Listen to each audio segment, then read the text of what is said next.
Hei sann. Da er jeg på vei innover mot Solheimstulen. Og det er 6. februar, og denne gangen så skal jeg faktisk treffe et kjent fjes her inne på parkeringsplassen, tror jeg. Det kan tenkes han har begynt å gå litt innover i forveien, men det skal bli spennende å se når vi kommer fram på parkeringen.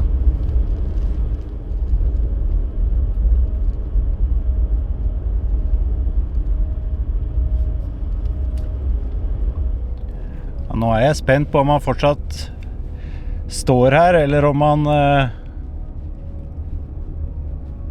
Se der, jeg synes jeg ser han sitter i bilen, ja. Der sitter han!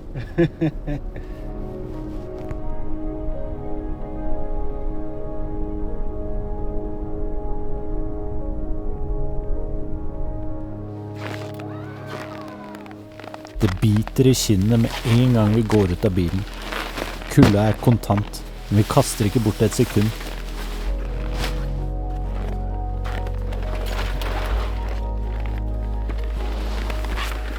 Fingrene jobber raskt med stropper og spenner. Vi har ventet på dette, og iveren etter å komme i gang overdøver de kalde minusgradene.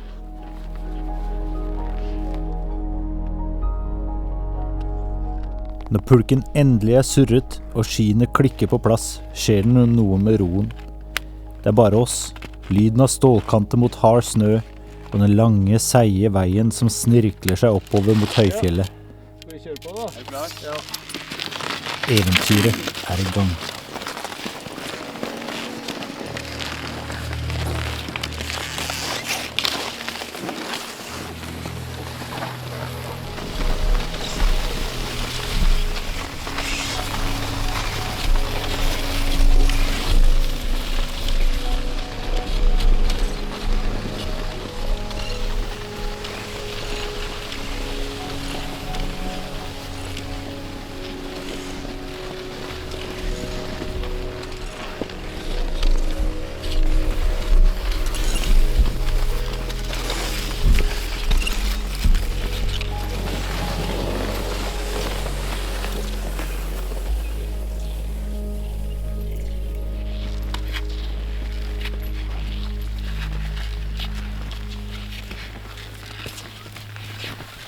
Optimismen var der i starten, men fjellet har sine egne planer.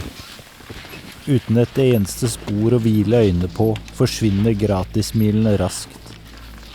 Snøen er tung, og motstanden er reell, og vi skjønner fort at hver eneste høydemeter i dag må hentes med ren viljestyrke.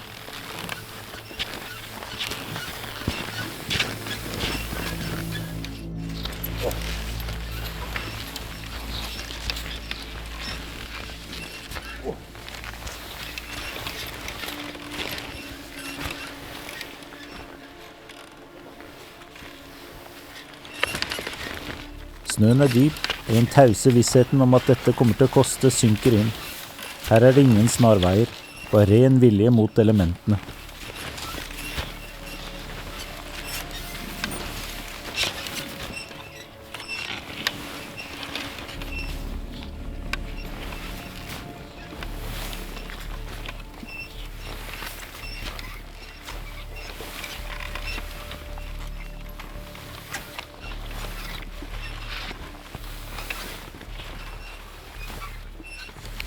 Når føret er tungt og fellene nekter å bite, begynner kroppen å sende signaler. Det er en tålmodighetsprøve. Der kommer den. Fellen henger jo. Huff da.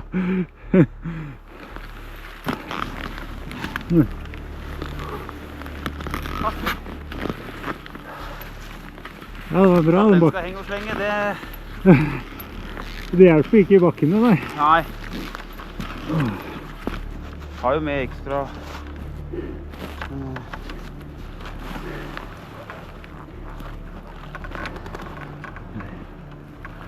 Se der, ja. Huff da.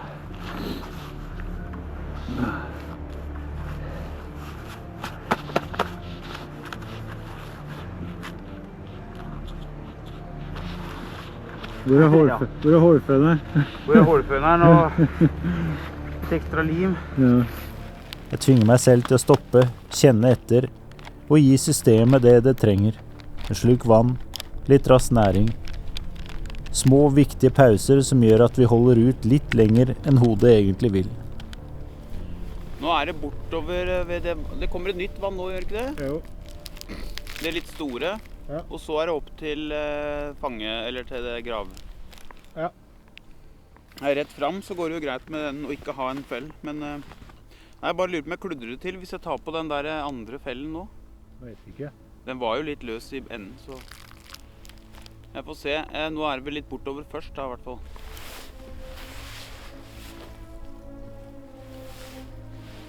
Ja. Hvis du går på vannet, så er det for flatt. Ja.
Da vi endelig nådde dyregravhallet, var det ingen tvil. Kroppen sa stopp, og fjellet sa, her er det fint. Det er en egen tilfredsstillelse i å se leiren ta form. Teltduken som strammes, flagget som André planter i snøen. Det er vårt lille hjem i ødemarka.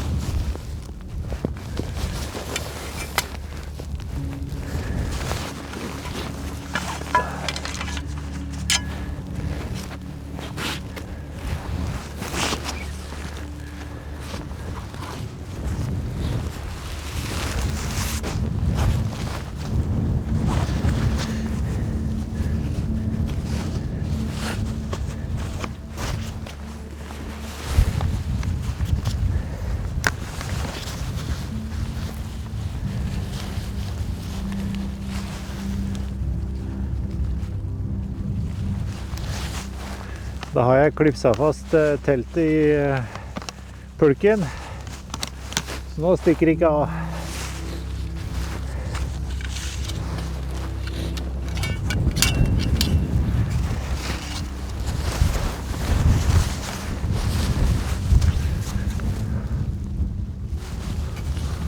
Stillheten er total.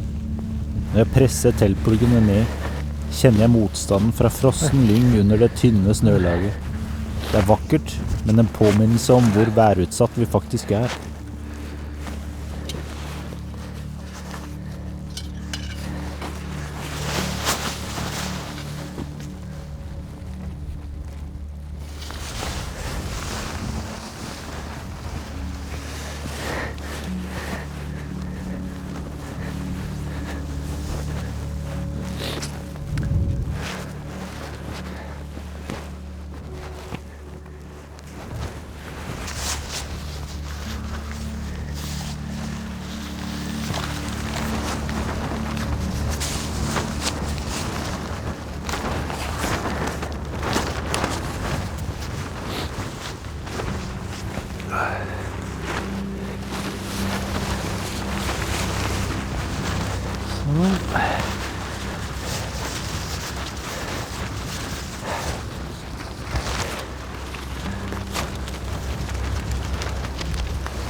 Sånn, hæ?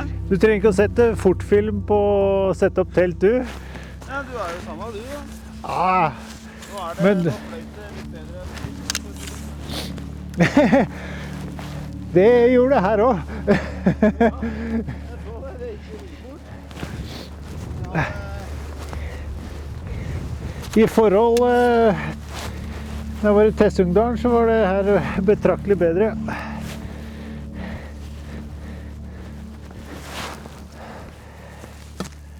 Ja, da har André og jeg fått lagt oss til oppe i fjellheimen her. Det ble ikke så langt som vi hadde håpet. Det var litt trått føre. Så planen vår er å ha leiren her i dag, og så fortsetter vi i morgen. Det er godt å komme inn i teltet. Og snørra fryst i is i barten.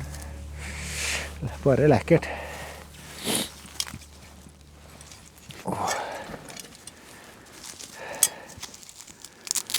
Nå begynner det deilige teltlivet. Riggestan. Det er ingenting som å ha kommet seg i le og ordne ting.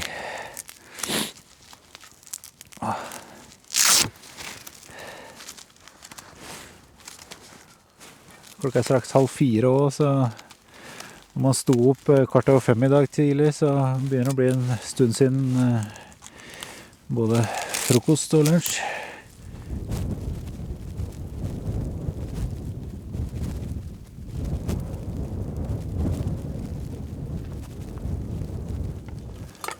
Hvor mye sånn fuel er det du har med på denne turen da?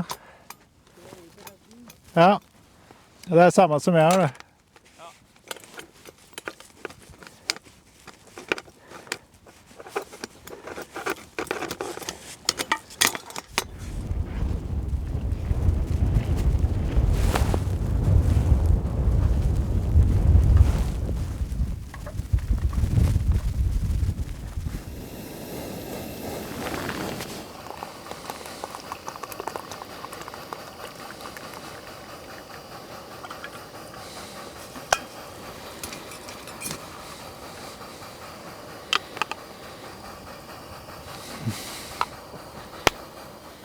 Går det bra med vannkokinga?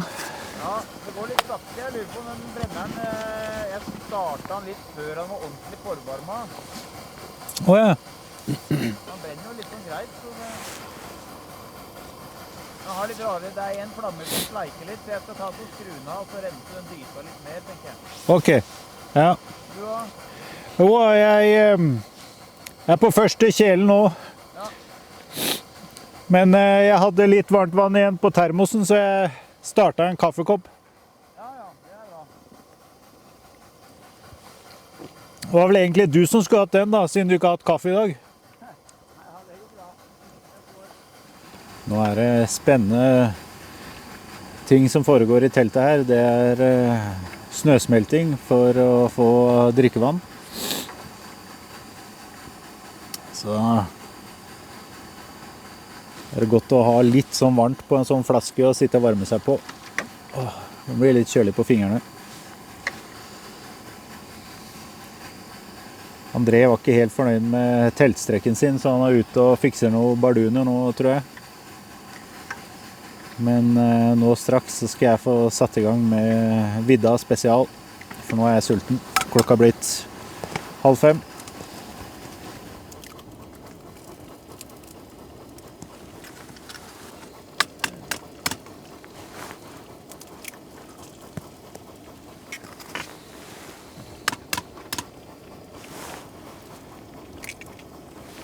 Oi. Ja, det ene egget hadde faktisk begynt å fryse. Allerede.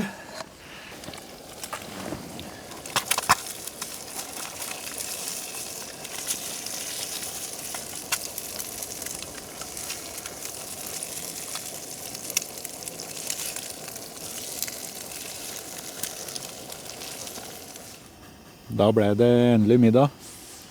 Har du fått spist ennå, André? Nei, jeg holder på, jeg har funnet fram en real nå. Ja, det er bra.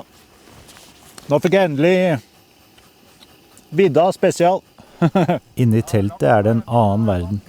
Det suser i brenneren, varmen stiger, og når André titter innom for en kaffekopp, jeg sliter fra i stad allerede et fjernt minne. Nei, det er vilt. Det som er litt kult med å være ute på tur nå, synes jeg, det er den der ville naturen. Det er sånn, den her er ganske Du skal gjøre de riktige tingene, liksom, for å... Ja da, han er ganske nådeløs hvis du ikke passer på. Det verste jeg frykter sånn man går sånn, det er å få...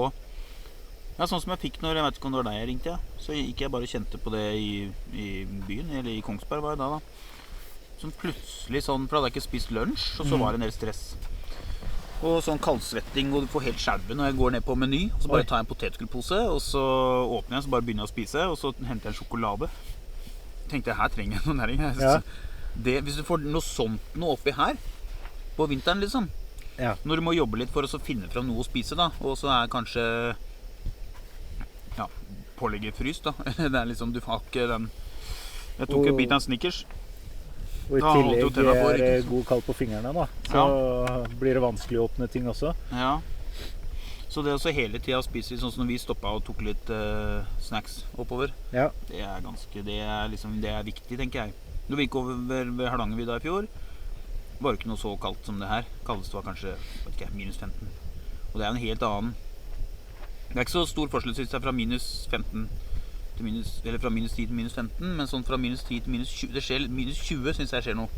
Ja. Og så synes jeg det skjer noe minus 30, da er det sånn, da er det litt sånn, ja, gidder du? Og så er folk ute og går i minus 40, det er tøft det altså. Jeg merket, jeg blir jo veldig fort kald på fingrene, så det tok liksom ikke lang tid når vi stopper for å filme og sånt nå, og så må jeg liksom ta meg ting på fingrene, og da blir det så fort kaldt i den kulda her. Helt utrolig. Og det blir, jeg vet ikke om det kalles sånn neglbitt, en sånn som føles som neglen sprenger liksom, som, Ja, så det er... og så er det ikke bare å putte ned i votten og begynne å gå heller, for du må liksom helst Nei, sette på stavene så gikk jeg sånn, ja, mens jeg gikk, for å liksom og så prøve ta å... tommeren som driver og lurer på, Ja. kan jeg få stå med dere liksom? Ja. Få samlet den inn i samme rommet som de andre. Helt enig, den... Å, jeg er alene, jeg er iskald, slipp meg inn. Ja, det er noen ganger jeg liksom flyttet tommeren fra sin egen plass og inn sammen med de andre, bare for å holde den varm. Ja, viktig synes jeg på vintertur, det er sånn ikke fryse og sånn, men den der noia for at du ikke har fått til nok energi, at du faktisk kroppen liksom, ja, det blir som en elbil eller noe da, har glemt å lade eller ikke gidder å lade, så ja, så går den til 4 kilometer i timen. Det er når han kjører veldig sakte det siste liksom, du skal det klare skal å være komme sånn litt til. nødmodus, Ja. ja. En kollega fikk det Geilo, Oi. og da bare, ja, da kjørte den rundt liksom i helt latterlig, fikk jo lada der da. Ja, det er et lite stykke inn til målet vårt ennå, Det er det. men vi får se. Og så hvordan det er å gå på, det er jo rett frem, for du kommer hele veien forbi her, så kommer du jo til en hytte som heter Ulveli-hytta, tror jeg den heter. Ja, etter du kommer forbi Legre, Ja, så så ligger er det en brun hytte. Ulveli-hytta, ja. Ja. Mhm. Og det er den lengste bort på denne veien jeg har vært. For da skulle jeg møte en kar, så da møtte jeg han kom fra, hadde gått over til Mårbu, og så gikk han opp den dalen. Ja.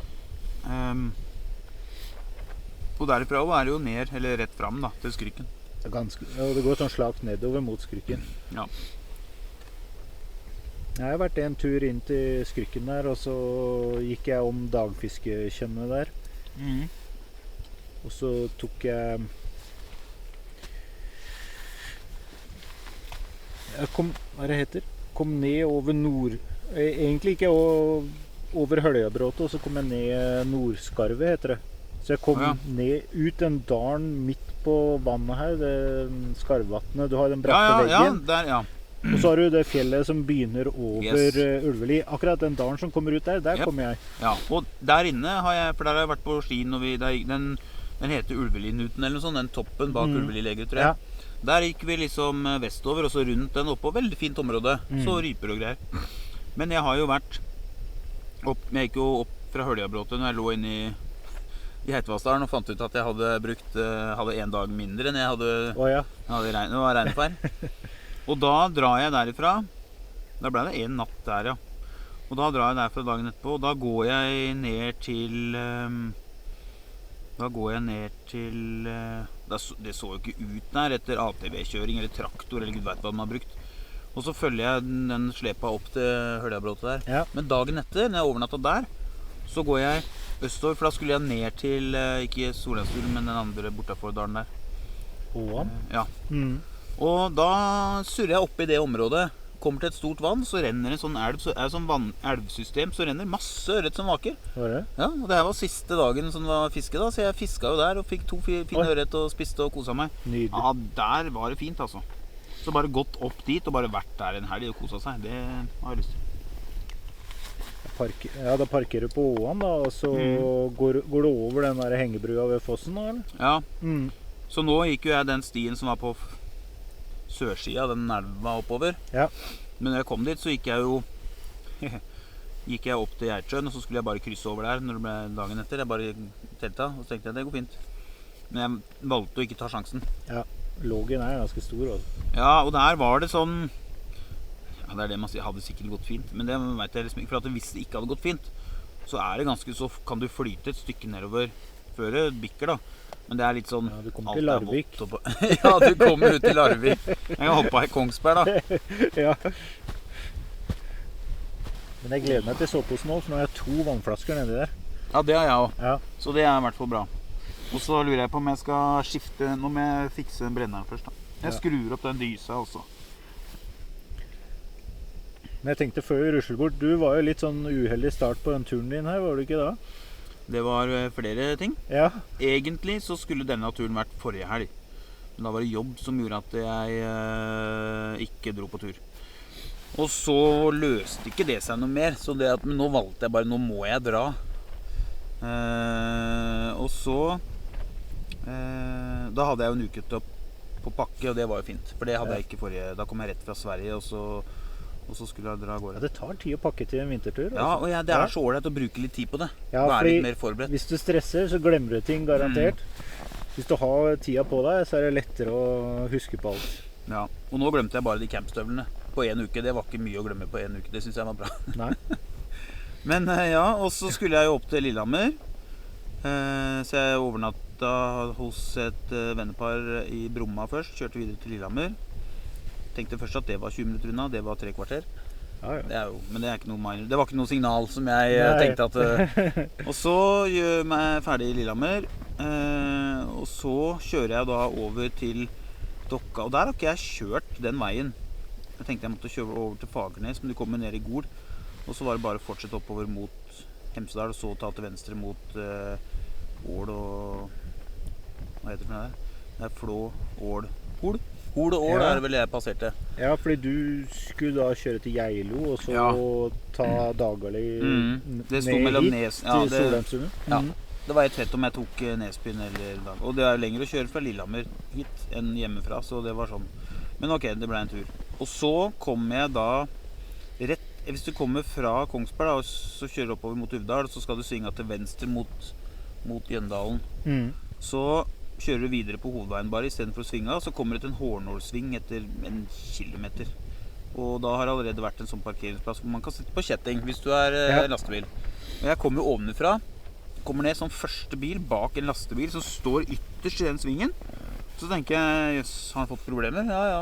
Og så svinger jeg liksom rolig forbi den, og da ser jeg jo en svær semitrailer som bare står med, hva heter det for noe?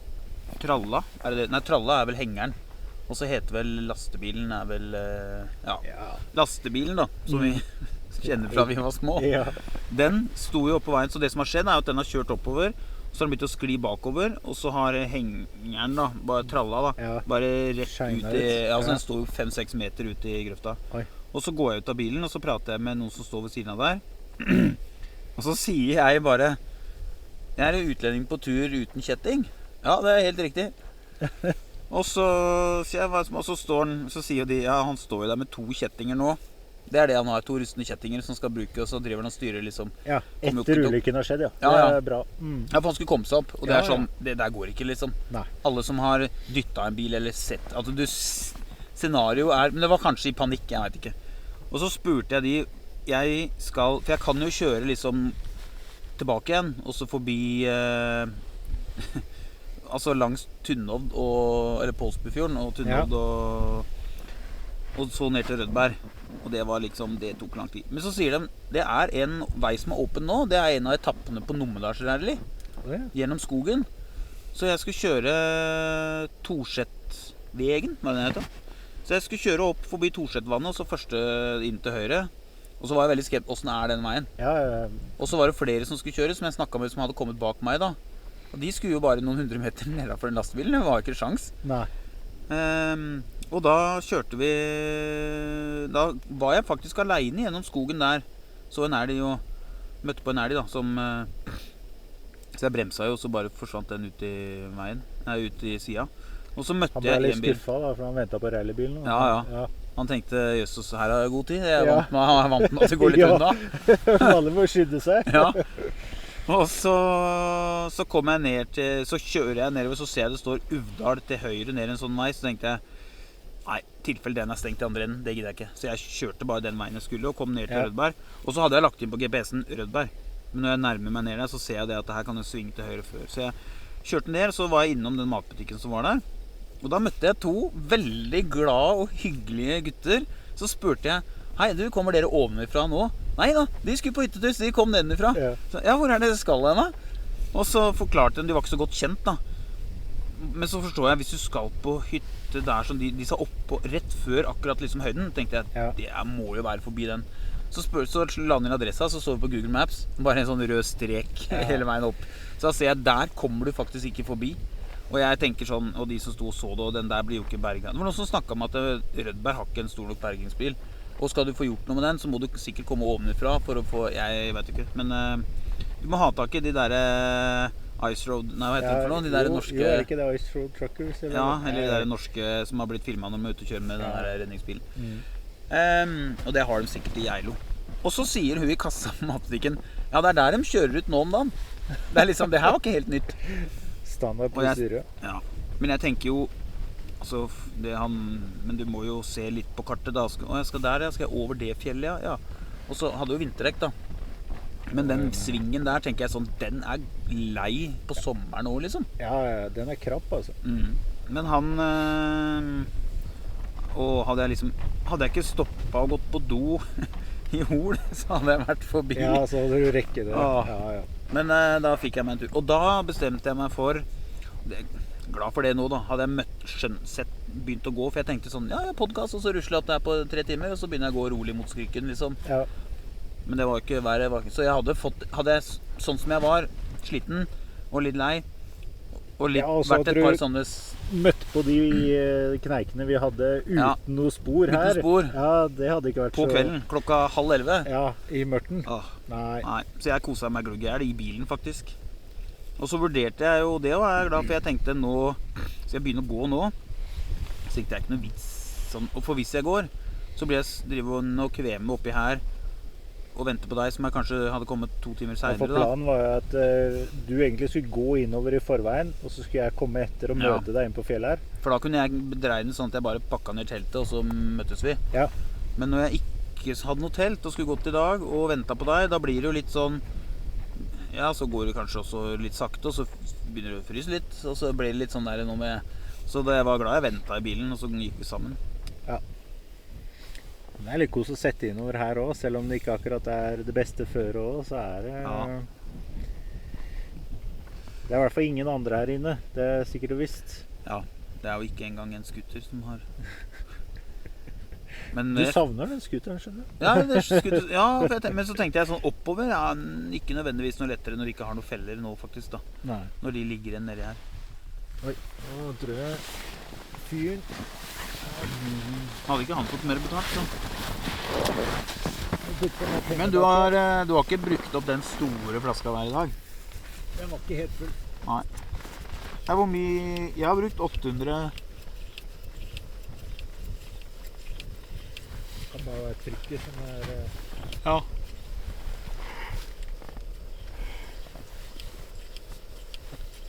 Nå kjenner jeg at jeg sånn veldig varm på overkroppen. Ja. Og så det et par tær som murrer litt. Ja, jeg kjenner tæra godt kunne vært litt... De var egentlig... Til grensa til klam nesten på ryggen faktisk. Jeg fyrer så mye, vet du. Ja, det jo det. Da sitter jo med ryggen mot. Ja, det jo det selvfølgelig. Batteriet tomt. Nå må det lades. Ja. Det ble jo nesten en liten podcast. Det der. Det er klokka straks blitt 8 på kvelden. Ligger og lest i bok og spiser litt sjokolade. Prøver å tørke litt også. Det var ikke bare André som var uheldig før turen startet i dag tidlig. Varme vann til å ha med på termosen. Og jeg varmet vannet, puttet termosen i sekken og bærte den ned i bilen. Fordi jeg skal legge sekken inn i bilen, så kjenner jeg på sekken så merkelig varm den her var. Og tror jo ikke hele lokket på termosen hadde falt av, og alt lite varmt vann var rent ut i sekken. Så det var mye vått utstyr nede i sekken på morgenen i dag, så ble det en liten forsinkelse i avreise, så jeg måtte hurtigkjøre både jakke og bukser i tørketrommelen. Og en ja, den er fortsatt fuktig ennå, men den ene hansken min ble kliss-klass. Så jeg prøver å tørke den så godt jeg kan, men ja, jeg tror jeg egentlig kunne bare latt disse hanskene vært hjemme. For de er kliss våte fortsatt. Ja, litt bedre, men sånne uheld kan skje dessverre. Nå er det bare å få ladet litt utstyr, og så blir det natta. Så ses vi i morgen.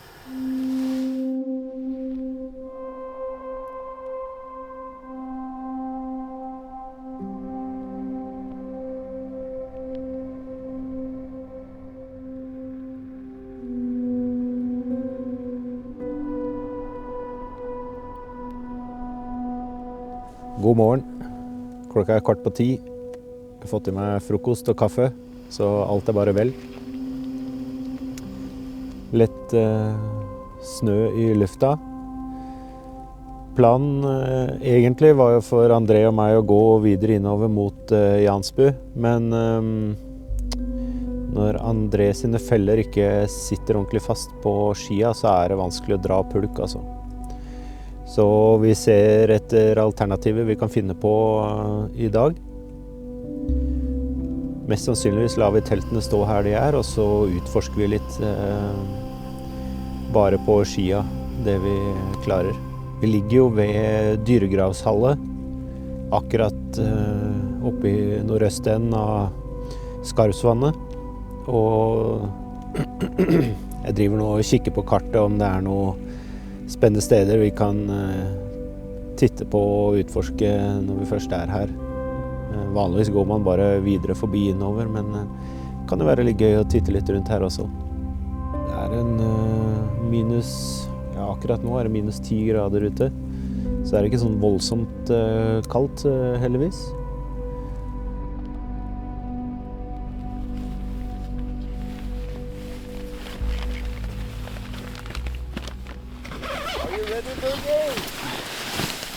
Yes, sir. Nå kommer jeg.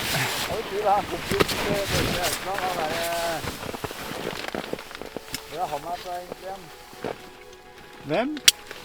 Han er sånn passe god i norsk, prater litt norsk-engelsk sånn. Bergey, are you ready? Bergey!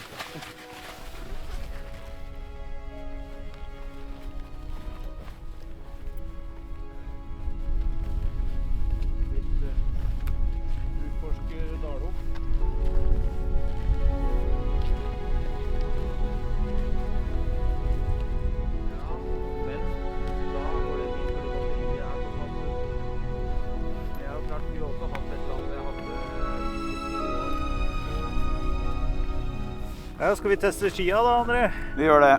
Se hvordan Jeg føret er. Ja. Jeg kastet inn håndkle med tanke på å gå helt til Jansbu med uten feller. Har en sånn speedfell på den ene skien, men det er ikke... Nei, det er ikke noe særlig god å dra en tung pulk med. For det er ikke bare flatt. Nei, det er jo ikke det. Og det er reservefellene, så Ja. note to self, det er å sette på de hjemme, selv om bilen varmer opp skia og kjøpe nye. Det er liksom det, det var ikke mye igjen av de, så. Nei. Nei, men vi tar en fin skitur, det blir bra. Vi prøver det. Deilig å komme tilbake til telta da, som står klare, i stedet for å... Det er jo en luksus vi kan unne oss. Ja, det er det. Det er ikke verdens beste sikt i dag, men vi skal da klare å nyte fjellet, Så tenker lenge vi jeg. kjenner motbakken, så er vi på rett vei egentlig. Motbakke den veien, da er vi på rett. Ja. Ja, men da tenker jeg vi bare kjører på da.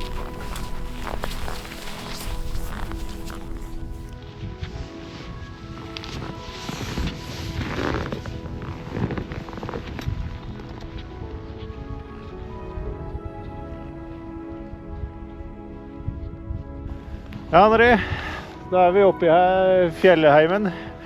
Vi ser jo, vi ser jo ganske mye. Det er bra utsikt. Det er helt fantastisk. Ja. Fint og hvitt. Det skal det jo være på en dag som det her. Ja, det skal det. Det er Jeg litt- synes det er...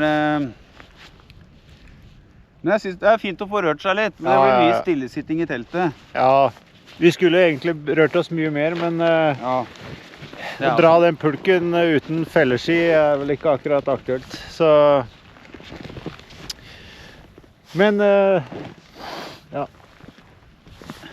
Vi i hvert fall rusler rundt her og ser det vi ser, og så... Har du... Jeg har ikke... Hvis noen hadde spurt, hvor står du akkurat nå? Ja, hvor er vi akkurat nå? Jeg tenker vi er... Skarsvannet er bak der, eller? Nei. Skarsvannet er ned den veien, ja. Ja. Og videre opp lia her tenker jeg er hestehallene. Ja. Det har vært litt... Kunne jo prøvd å se om vi kommer opp dit, men det er vel ikke noe... Akkurat nå bare går vi en tur uansett. Ingen snøskredfare. Du tråkket jo på en stein her, på et berg. Ja, Så det... Nei, det er ikke mye snø i terrenget. Akkurat nok da, til å gå tur. Ja. Det er fint. Men da får vi se hvordan vi kommer oss videre her da.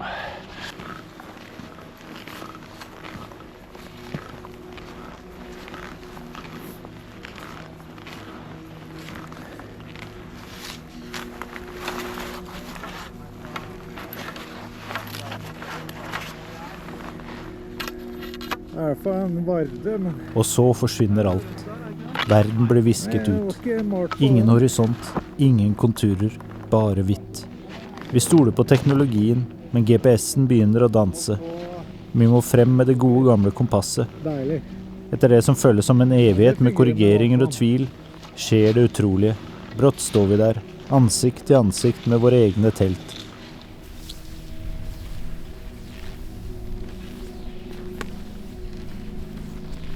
Takk for tull, Lars. Jo, vi fant teltene. Vi fant teltet.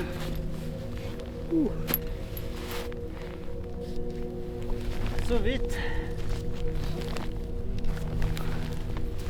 Ja, nå skal jeg inn og lese meg opp, eller ikke lese meg opp, men jeg skal i hvert fall sjekke den, kalibrere den GPS-en, se om det er for lenge siden jeg har gjort det. Ja. Eller hva det var for noe. Ja.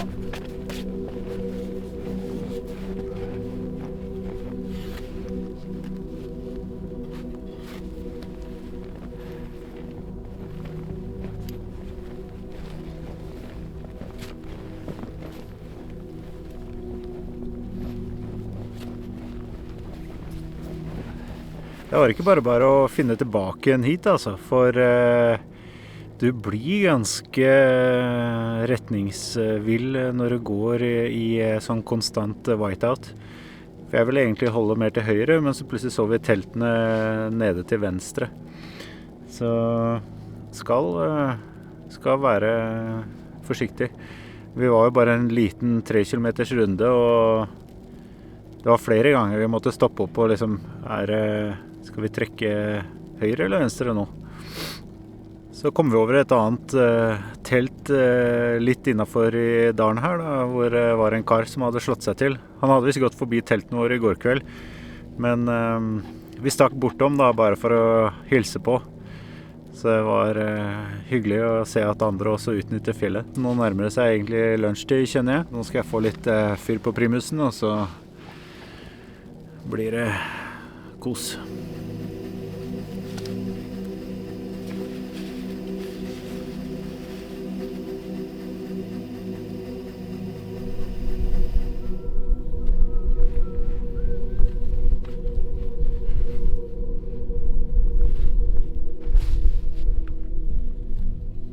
Da har klokka blitt 9, og det har vært en stille og rolig dag, eller ettermiddag i teltet. Så nå prøver jeg å få i meg litt kveldsmat, litt mac and cheese. Men i morgen tidlig er det meldt litt bedre vær, så det gleder jeg meg litt til. Det går an å se litt lenger enn skituppen. Når jeg er ferdig med maten her nå, så blir det å komme seg i soveposen og så lese litt bok, og så blir det vel natta etter hvert.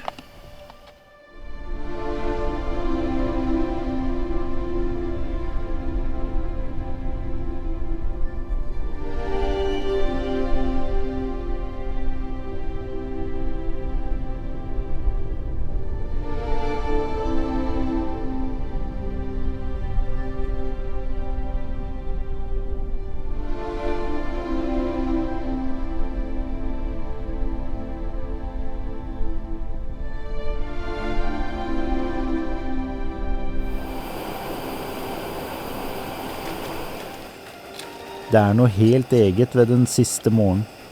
For bare noen timer siden var dette teltet hele min verden. En tynn duk mellom meg og den uendelige villmarka. Jeg ligger litt ekstra lenge i posen og hører på stillheten. For glidelåsen skjærer gjennom kulda og brenneren freser i teltåpningen. Kaffelukten fyller den lille plassen min, og jeg tar meg tid til å bare være til, vel vitende om at dette er de siste minuttene med fullstendig ro. Så tar rutinene over. Det som tok tid den første dagen sitter nå i fingrene. Frokosten svelges unna. Soveposen pakkes ned.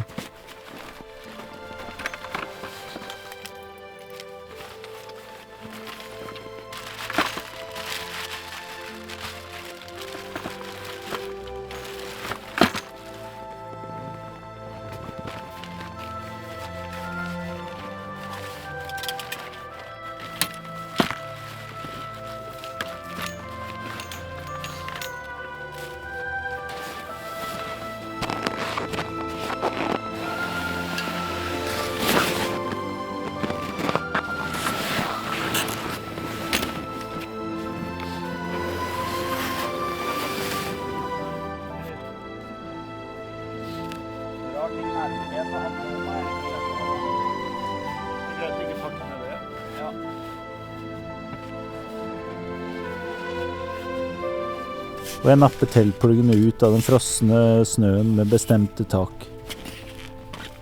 Veggene mine forsvinner, og plutselig er stua mi blitt til fjell igjen.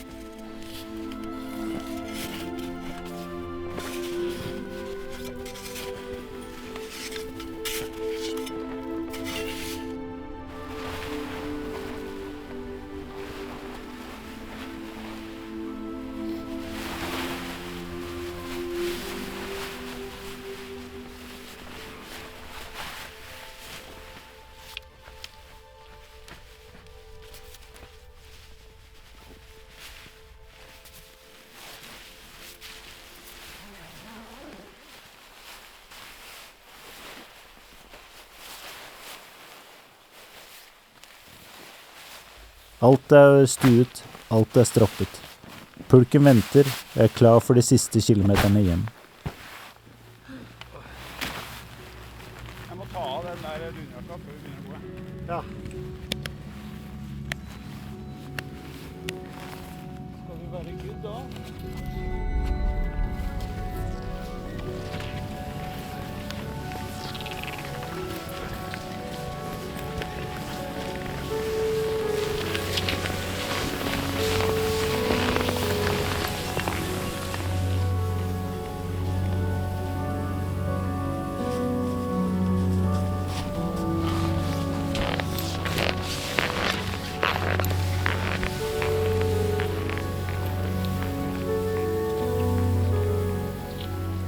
Det et merkelig lys, nesten som om verden gløder gjennom melk. I det ene øyeblikket skimter jeg håpet om varme i det strålene nesten bryter igjennom, før tåka tetter seg igjen og minner meg på hvem som bestemmer her oppe. Kulda biter nådeløst i kinnene for hvert åndedrag, en skarp påminnelse om at selv om kursen hjem, fjellet ikke ferdig med meg riktig ennå.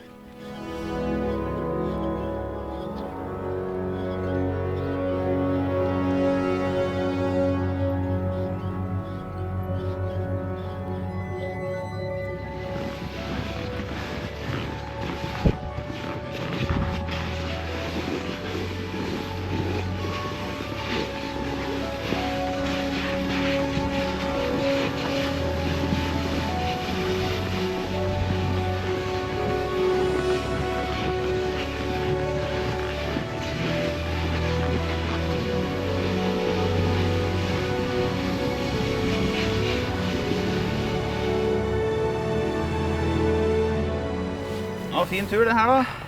Ja, vi drar hjem når knallværet kommer. Å, så fantastisk fint vær. Vi har hatt det fint uansett da. Vi har hatt det kjempefint. Ja.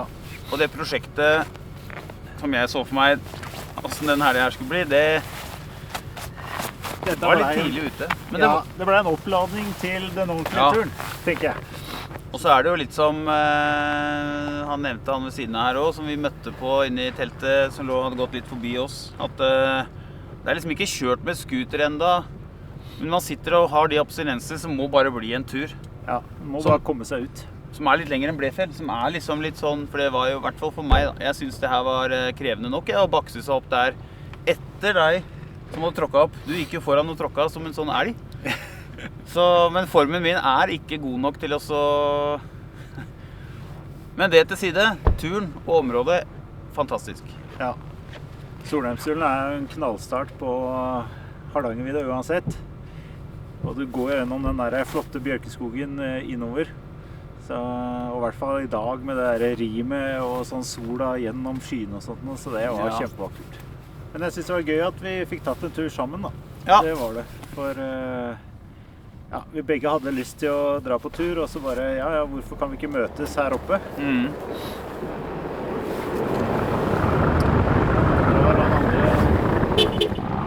Turkjeden. Ja, det var sant det. At du kan... Sånn som når du sa når jeg ringte, at du drev og kastet piler på kartet og visste ikke helt hvor du skulle begynne. Nei. Da tenkte jeg liksom...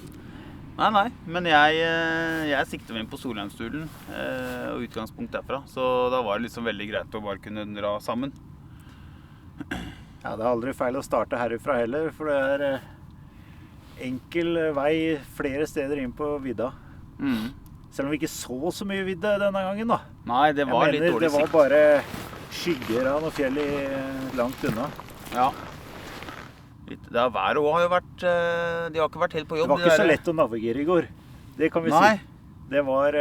Ja, på den skituren vår, den dagsturen vår, ja. Nei, der ble høyre venstre, og venstre ble høyre, og nord ble sør. Det var litt... Men for min del... Det litt lærdom i det også. Ja. Husk å kalibrere den GPS-en. Det jo en ting. Så la jeg merke til at klokka var kalibrert mot Sun Nord, eller True North, som det sto på den da. Ja. Men jeg sammenlignet med kompasset i hånda, og da ble jo det et lite avvik. Så en skal vite hva en driver på med. Men vi ble tatt litt på senga 2 ganger der. Det ene var når jeg tenkte liksom...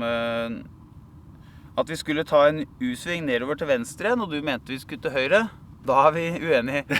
Og så kjører vi nedover, så tenker jeg sånn, nå jo telta ned her. Og så tenkte du liksom at vi skulle litt videre, men da kom det noen trær. Så da begynte jeg å lure på hva... Hvor var det dem var på fredagen? Ja, og da så vi jo telta ned til venstre der, så da var det jo greit.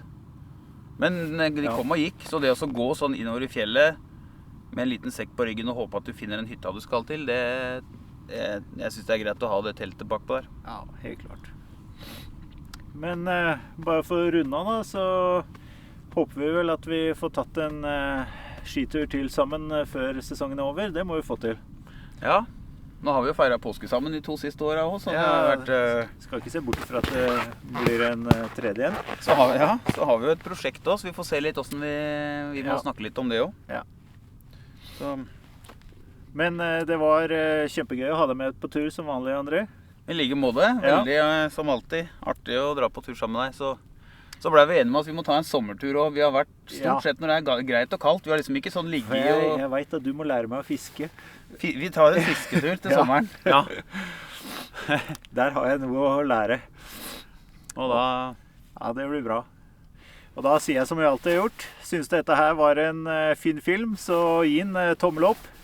Og gjerne abonner også hvis du fortsatt ikke har gjort det. Det er hyggelig å se, og at du faktisk har lyst til å følge med videre.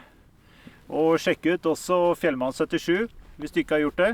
Han har masse fine filmer og mye spennende innhold der også. Så liker du fjellturer, så er han også en å følge.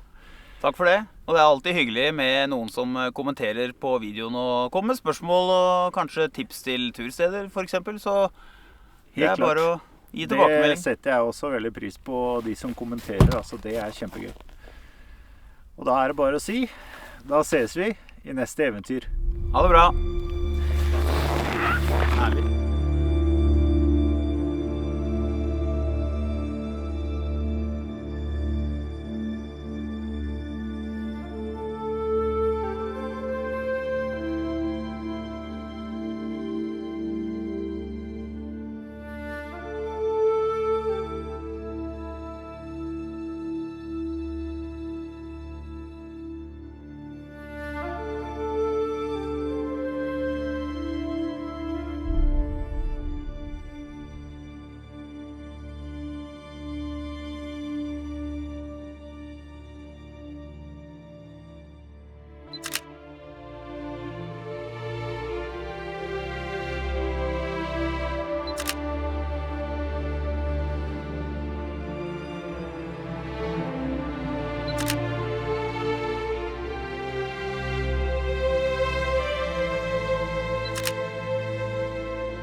Jeg er redd jeg glemte akkurat nå, oppe i bilen. Jeg er redd jeg glemte den oppe i bilen. Ja.